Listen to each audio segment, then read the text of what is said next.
Hello, this is Daniel Mart, and today I'm going to be doing another episode review.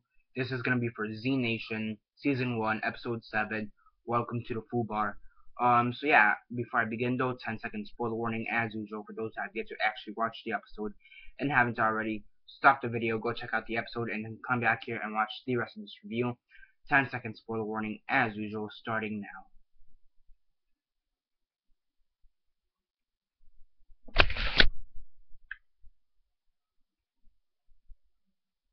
Okay, so 10 seconds are up. So for those who have yet to actually watch the episode and haven't already, please don't comment down below or be messaging me that I never gave you a fair warning, because as usual, I did.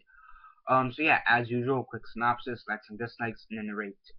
So yeah, basically in this episode, you have, at the start of the episode, you have Addie and her boyfriend. And basically, actually to begin with, let me backtrack a bit. First off, it appears that from the previous episode to this episode, there's been a time skip of a couple of days, no more than maybe 2 or 3 days, to say the least. So yeah, it starts off with Addie and her boyfriend, and then the rest of the crew. Basically, what happens is that the truck breaks down, so Addie and her boyfriend get on this motorcycle that they apparently found sometime within in the small time skip, and they go off and see if they could see what else there is.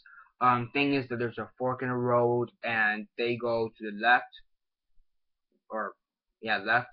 This is my left here, so yeah, it's probably your right in the computer, but whatever.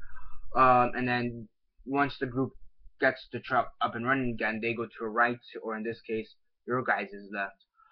So yeah, the group comes upon this small town community, and basically they're holding a competition, sharpshooter competition.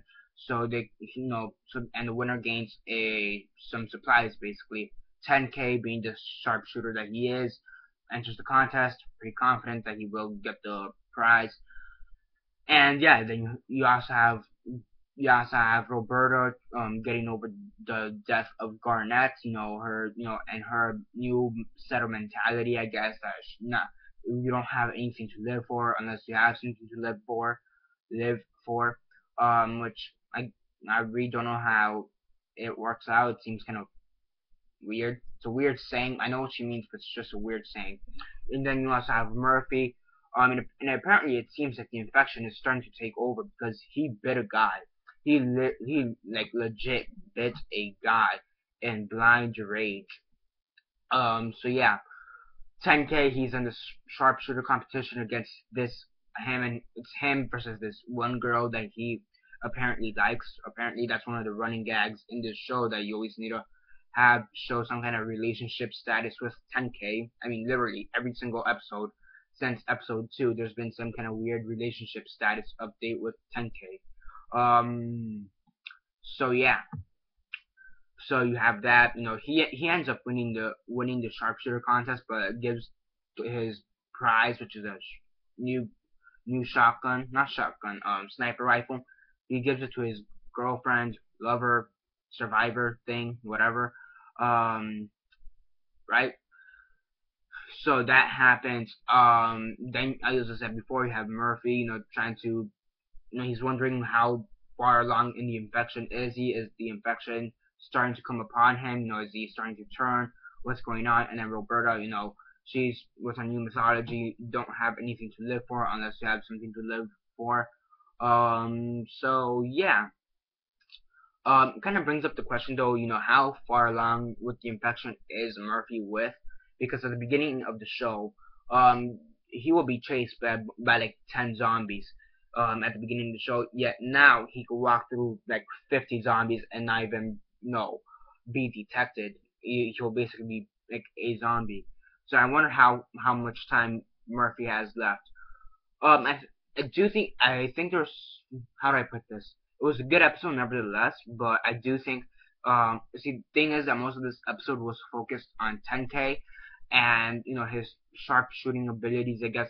And, don't get me wrong, it's fun looking at 10K, killing zombies or not, but it just seemed like more, like half of the episode just revolved around 10K and him shooting zombies. And it's good that they're trying to give him an episode like a standalone episode for him. But I do think they could have done something better instead of him having a lover and just shooting zombies. Because even though that's basically what he does, hooking, trying to hook up with girls and you know shooting zombies. I do think they could have advanced this character a bit more in this episode, and it was kind of a missed opportunity. So yeah. Also at the end of the episode, the town they are in basically gets ran over by zombies. A zombie horde, basically like a mega horde. So you also have that. Also have that a mega horde of zombies.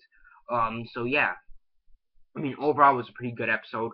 Could have been a bit more standout. I do think it was a bit of a missed opportunity to advance the character of 10K, but you know what you're gonna do. And I also kind of wish they could have shown us a bit more on what Addie and her boyfriend were doing. I really do not care for the boyfriend, by the way. I really wish he could have died in the previous episode because he's basically useless. If you ask me, he's basically there because everybody's been developed in some way, shape, or form with a like with a flashback or an episode just for themselves. But I think out of all the characters I need an episode just for themselves, I think it would have been the boyfriend. Give us something, even a flashback would be nice because really he's just there. You're the boyfriend. What else? He's just like there. He's like a third wheel. So yeah, I really wish they could have killed him off. Maybe could have advanced his character a bit in this episode, but they didn't. Surprise, surprise. Hopefully they kill him off soon, then, or advance his character too as well. I don't know. So yeah, I mean, overall it was a pretty good episode. Could have been a bit more standout. Pretty cool zombie kills every here and there. You also have the fact that Roberta is trying to get over the fact that Garnet died. Murphy, struggling with the infection. Because he also told Roberta at the beginning of the episode, that they kind of need to get to California a bit more, a bit faster. The infection is starting to kind of take over him, and he's about to possibly die. So, maybe, get a move on and, cure him or whatever. So, yeah. I also wonder when they're gonna regroup because now the group is basically split. You have Addie and her boyfriend in one group, and then you have the rest of the group, which is Roberta, Murphy, Doc, 10K, Cassandra. That whole group on on the flip side. So I wonder if they're gonna I wonder when or if they're even gonna regroup. So yeah, pretty interesting. And then you also have at the beginning of the episode, you also have Citizen Z, DJ Qualls. Basically going over like a memoriam for Garnett, saying that he was a great man and it sucks that he died. So yeah, so I guess that was kind of called for. I guess within the time span of the 2 or 3 days, he probably found out that Garnett died. I mean, then again, he basically he does control the whole world through cameras and whatever, security cameras or whatever. So he probably saw the death himself as well. So yeah, whatever. On a scale of 1 to 10, 1 being the worst, 10 being the best, and 6 being decent, 7.5 out of 10 is what I give Z Nation Episode 7, Season 1. Welcome to the Full Bar. Could have been developed a bit. It could have developed the 10K character a bit more, develop him, but they didn't. Kind of a missed opportunity. Not really stand out. I do think it could have been improved a bit more, but overall, it was a good episode. So yeah, subscribe if not already subscribe. I do movie reviews, TV show reviews, and comic book reviews. For TV shows, I review Z Nation, Walking Dead, Gotham, Arrow, Flash, Scorpion, Grace Point, and today or tomorrow I am gonna start reviewing Constantine, or at least the first episode once I watch it, because I haven't watched it at the time that I'm filming this video. So yeah, subscribe for all that.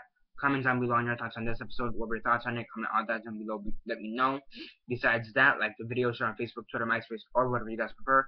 And that's basically it for now. This is Daniel Mart signing off.